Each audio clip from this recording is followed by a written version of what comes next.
नमस्कार, जय हिंद, वंदे मातरम। दोस्तों, मैं नवदीप सिंह तक्षशिला बुंदेलखंड में आपका एक बार फिर से स्वागत करता हूं।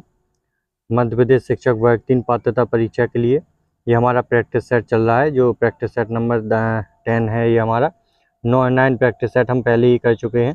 तो जिसने अभी तक ना सॉल्व किए हों, ना देखे हों, तो वो प्लेलिस्ट में जाके वर्ग 3 प्रैक्टिस सेट की प्लेलिस्ट बनी हुई है, उसमें जाके आपको लाइन से प्रैक्टिस सेट भी मिल जाएंगे।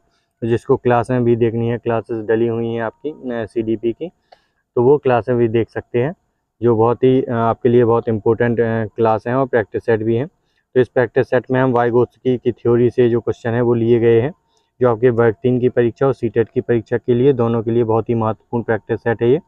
तो सभी लोगों तक ज़्यादा से ज़्यादा शेयर जरूर कर दें इस वीडियो को, और लाइक भी कर दें। जिसने अभी तक हमारे चैनल को सब्सक्राइब ना किया हो, वो सब्सक्राइब करके बेल आइकन को जरूर प्रेस कर दें। तो चलिए देखते हैं हम अपना पहला क्वेश्चन। तो पहला क्वेश्चन है हमारा, शिक्षार्थी अधिगम प्रक्रिया में व्यस्त और सक्रिय रूप से शामिल महसूस करते हैं जब। तो कब करते हैं जो शिक्षार्थी होते हैं वो अधिगम मतलब लर्निंग की प्रक्रिया में व्यस्त और सक्रिय भागीदारी कब महसूस करते हैं, ये बताना है। गतिविधियां उनके संदर्भ से संबंधित होती हैं। अधिगम का बल दोहराव और रटने पर होता है। तो आपको बता दें, ये की पॉइंट है एक रटने वाला, कि अगर कहीं पर रटना शब्द आया है तो वो तो आपका ऑप्शन होगा ही नहीं, ये बिल्कुल गलत हो जाएगा आपका। अगला है, शिक्षार्थियों की सामाजिक भावनात्मक आवश्यकताओं की उपेक्षा की जाती है।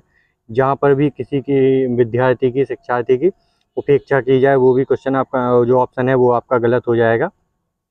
तो ये आपको जब भी आप प्रैक्टिस सेट लगाएं या फिर एग्ज़ाम में जाएं, तो ये आपको की पॉइंट्स आपके दिमाग में होने चाहिए कि क्या आपके ऑप्शन नहीं हो सकते हैं, क्योंकि आप जो कैंसिल करके भी ऑप्शन लगाएंगे तो आपका सही हो जाएगा।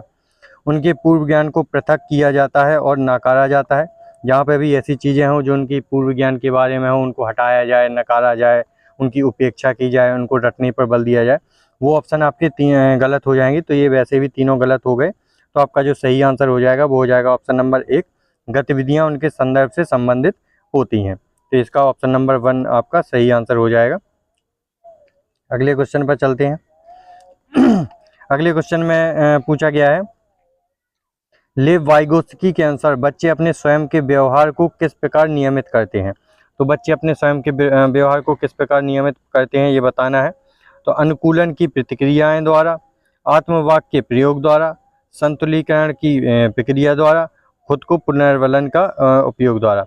तो जो पुनर्वलन शब्द है, अनुकूलन शब्द, ये लेव वाइगोत्स्की ने नहीं दिया है, तो ये दोनों आपके गलत हो जाएंगे। तो इसका जो सही आंसर हो जाएगा वो हो जाएगा आपका ऑप्शन नंबर बी, आत्मवाक के प्रयोग द्वारा। तो नंबर 2 इसका सही आंसर हो जाएगा। तो आप लोग कमेंट बॉक्स में लिखकर ज़रूर बताएं कि आपको प्रैक्टिस सेट हमारी कैसी लग रही है, क्लासें कैसी लग रही हैं, और आपको और कौन सा ऐसा टॉपिक है जिसकी क्लासें या प्रैक्टिस सेट चाहिए, तो वो आप लिखकर बता सकते हैं। और इस वीडियो को ज़्यादा से ज़्यादा लोगों तक ज़रूर शेयर करें और लाइक ज़रूर कर दिया करें, जिससे हमारा भी मोटिवेशन बढ़ता है कि आपको चीज़ें पसंद आ रही हैं। अगले क्वेश्चन पर चलते हैं। अगले क्वेश्चन में पूछा गया है, लेव वाइगोत्स्की के सिद्धांत के अनुसार छात्रों के सीखने के अनुभव को बेहतर बनाने के लिए निम्नलिखित में से कौन सा अनुशंसित दृष्टिकोण है। तो किस चीज़ द्वारा, किस प्रक्रिया द्वारा उनके जो अनुभव है उसको बेहतर बनाया जा सकता है। तो छात्रों को ऐसा काम प्रदान करना जो उनकी समझ के वर्तमान स्तर से पूरी तरह से असंबंधित हो।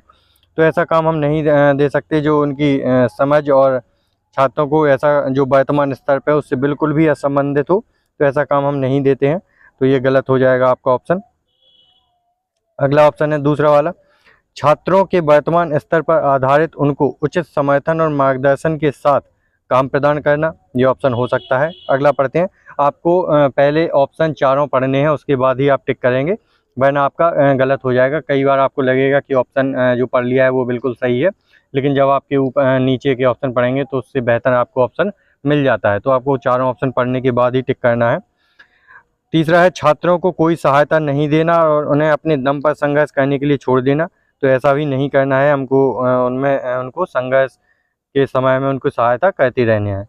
अगला क्वेश्चन है, अगला ऑप्शन है, छात्रों को ऐसा काम प्रदान करना जिसे वे व्यक्तिगत रूप से प्रबंधित और पूरा कर सकें। तो ये जो दो ऑप्शन है इन पर आप कंफ्यूज हो सकते हैं, सेकंड वाला और फोर्थ वाला। कि इनमें क्या सही आंसर हो जाएगा। तो आप जब हम वाइगोत्स्की की थ्योरी पढ़ेंगे तो उसमें जो आपका MKO ZPD ये शब्द प्रयोग किए गए हैं उनको सहायता देने वाली बात कही गई है। तो इसका ऑप्शन होगा वो होगा ऑप्शन नंबर बी, छात्रों को उचित वर्तमान स्तर पर आधारित उनकी उचित समर्थन और मार्गदर्शन के साथ काम प्रदान करना। उनको समय समय पर उनकी सहायता करते रहना ही सही माना गया है लेव वाइगोत्स्की के अनुसार। तो ऑप्शन नंबर इसका सेकंड वाला सही आंसर हो जाएगा। अगले क्वेश्चन पर चलते हैं हम। संज्ञानात्मक विकास के बारे में वाइगोत्स्की के दृष्टिकोण से कौन सा सिद्धांत केंद्रीय है। तो संज्ञानात्मक विकास के दृष्टिकोण से बताना है कि वाइगोत्स्की के दृष्टिकोण से कौन सा सिद्धांत केंद्रीय है। सीखना एकांत में होता है, विकास सीखने से पहले होता है, सीखना समीपस्थ विकास के क्षेत्र द्वारा निर्देशित होता है, कौशल जन्मजात होते हैं और पर्यावरण से प्रभावित नहीं होते। तो बिल्कुल ये तो बिल्कुल गलत हो जाएगा कि पर्यावरण से प्रभावित नहीं होती, पर्यावरण से जरूर प्रभावित होते हैं 100%। तो इसका क्या सही आंसर हो जाएगा वो हमें आपको बताना है। तो इसका जो सही आंसर होगा वो हो जाएगा आपका ऑप्शन नंबर सी, सीखना समीपस्थ विकास के क्षेत्र द्वारा निर्देशित किया जाता है, जो आपका कहलाता है ZPD। क्या कहलाता है ZPD, zone of proximal development. जो आपकी थ्योरी बताएंगे तो उसमें डिटेल में बताएंगे कि यहाँ पर अगर छात्र है उसको यहाँ तक जाना है तो उसमें जो मदद की जाती है उसमें पहाड़ भी आता है, मचान, ये ऐसे शब्द आपको देखने मिलेंगे। MKO मिलेगा आपको, MKO की भूमिका द्वारा ही उनको मदद प्रदान की जाती है। MKO मतलब मोर नॉलेजेबल अदर। तो इसका ऑप्शन नंबर 3 सही आंसर हो जाएगा। अगले क्वेश्चन पर चलते हैं। इसमें पूछा गया है वाइगोत्स्की के सिद्धांत में एक बच्चा अकेले क्या कर सकता है और एक बच्चा मदद से क्या कर सकता है के बीच की सीमा को कहा जाता है। तो उन्होंने बताया कि अगर ये एक बच्चे को कार्य करना है और वह अकेले यहाँ तक जाता है, लेकिन जब वो मदद करता है, मदद लेता है, किसी के द्वारा मदद की जाती है तो वह यहाँ से बढ़कर यहाँ तक पहुँच जाता है। तो उसी के बीच की सीमा को, जो ये सीमा है, इसको क्या कहा जाता है ये बताना है। तो इसमें है संज्ञानात्मक मतभेद, ये तो गलत ही हो जाएगा, संज्ञानात्मक मतभेद थोड़ी होता है। समीपस्थ विकास का क्षेत्र, मिलाना या फिर आवास। ये आवास और मिलाना भी गलत हो जाएंगे। इसको कहा जाता है समीपस्थ विकास का क्षेत्र, जो मैंने अभी बताया था ZPD, zone of proximal development द्वारा ही जो एक छात्र जो है वो सहायता लेकर अपने जो लक्ष्य होता है वहाँ तक पहुँचता है। तो ऑप्शन नंबर 20 का सही आंसर हो जाएगा। अगले क्वेश्चन पर चलते हैं। अगले क्वेश्चन में पूछा गया है वाइगोत्स्की के अनुसार संज्ञानात्मक विकास को सुगम बनाने में शिक्षक की क्या भूमिका होती है। तो वाइगोत्स्की के अनुसार जो संज्ञानात्मक विकास है उसको सुचारू रूप से बनाने के लिए, सुगम बनाने के लिए शिक्षक क्या करता है, क्या भूमिका होती है। केवल वही कार्य देना जो विद्यार्थी वर्तमान में स्वतंत्र रूप से कर सके। तो ये की पॉइंट आप जरूर नोट डाउन करते जाएं एक जगह, कि जहाँ पर भी केवल शब्द आ जाए वो भी गलत हो जाएगा, जहाँ पर रटना शब्द आ जाए वो भी गलत हो जाएगा, जहाँ पर भी किसी को हतोत्साहित किया जाए ज़्यादा वो भी गलत हो जाएगा, आपका ये शब्द गलत होते हैं। अगला है छात्रों को जानकारी और ज्ञान प्रदान करना। अगला है मचान के माध्यम से छात्र की शिक्षा का मार्गदर्शन और समर्थन करना। छात्र को पूरी तरह स्वतंत्र रूप से सीखने की अनुमति देना। सॉरी।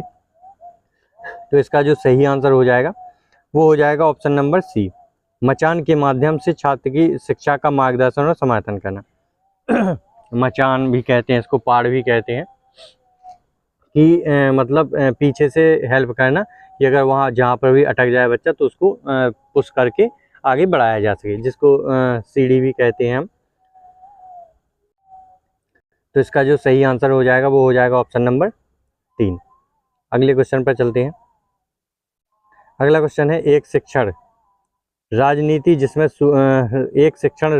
जिसमें सूचना को प्रबंधनीय भागों में तोड़ना और छात्रों को तब तक सहायता प्रदान करना है जब तक कि वे स्वतंत्र रूप से प्रदर्शन ना कर सकें, उसे इस रूप में जाना जाता है। तो उसे क्या जाना जाता है कि एक अगर शिक्षण की रणनीति बनाई है जिसमें सूचना को प्रबंधनीय भागों में तोड़ना, कि जो सूचना में प्रदान करनी है उसको एक व्यवस्थित रूप से बताना कि कब क्या बताना है, और छात्रों को तब तक सहायता प्रदान करना उसमें भी शामिल है जब तक कि वह स्वतंत्र रूप से वह कार्य ना कर सकें। तो उसको क्या कहा जाता है, मचान कहा जाता है, उसको खोज सीखना, योगात्मक मूल्यांकन या फिर प्रत्यक्ष अनुदेश।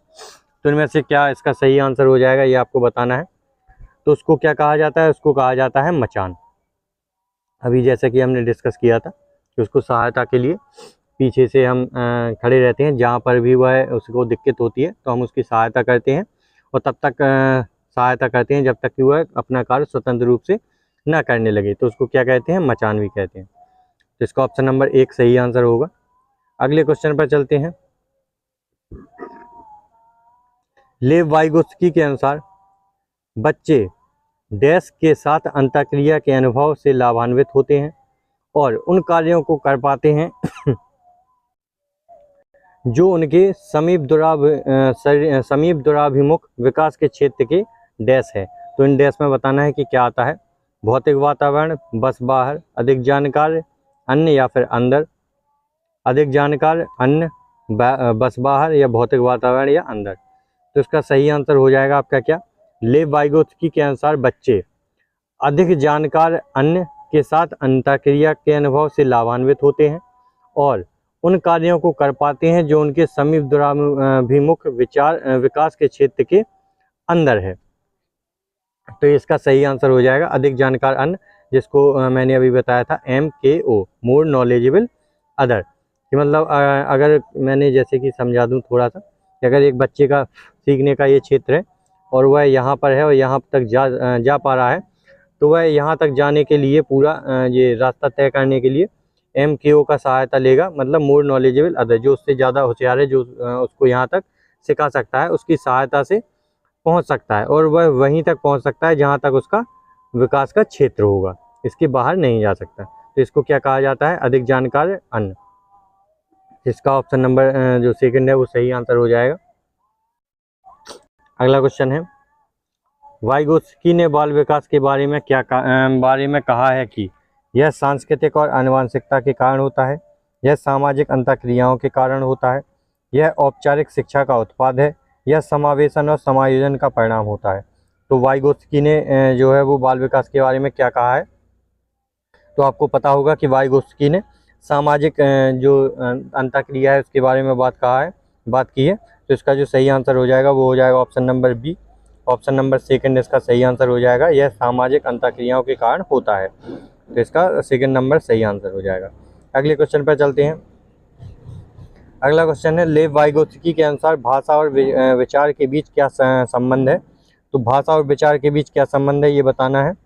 भाषा और विचार एक दूसरे से स्वतंत्र हैं। भाषा और विचार विकास की जटिल विनिमय प्रक्रियाएं हैं। भाषा विचार को आकार नहीं देती, विचार भाषा को आकार देते हैं। तो इसका क्या सही आंसर हो जाएगा कि वाइगोत्स्की के अनुसार भाषा और विचार के बीच क्या संबंध है। तो इसका जो सही आंसर होगा वो हो जाएगा, भाषा और विचार विकास की जटिल विनिमय प्रक्रियाएं हैं। तो इसका ऑप्शन नंबर सेकंड आपका सही आंसर हो जाएगा। तो वाइगोत्स्की ने क्या कहा है भाषा के बारे में। वाइगोत्स्की के अनुसार भाषा और विचार स्वतंत्र नहीं है, बल्कि वे अन्योन्याश्रित प्रतिक्रियाएं हैं जो एक दूसरे को आकार देती हैं। उन्होंने प्रस्तावित किया कि भाषा संज्ञानात्मक विचार में महत्वपूर्ण भूमिका निभाती है, जो व्यक्तियों को अपने विचारों को आत्मसात करने और उनमें हेरफेर करने की अनुमति देती है। दूसरे शब्दों में भाषा सोचने के लिए एक उपकरण के रूप में कार्य करती है, और जैसे जैसे व्यक्ति भाषा कौशल विकसित करता है उनकी सोचने की क्षमता भी विकसित होती है। तो ये वाइगोत्स्की ने भाषा विचार के बारे में कहा है। तो आपके जो 10 क्वेश्चन थे वो कंप्लीट हो गए हैं। तो आप ज़रूर बताएं कि आपको ये प्रैक्टिस सेट कैसा लग रहा है, और ज़्यादा से ज़्यादा लोगों तक ये लाइक करके शेयर जरूर कर दें अपने मित्रों तक। तो मिलते हैं अगली वीडियो में नए प्रैक्टिस सेट के साथ। जय हिंद दोस्तों।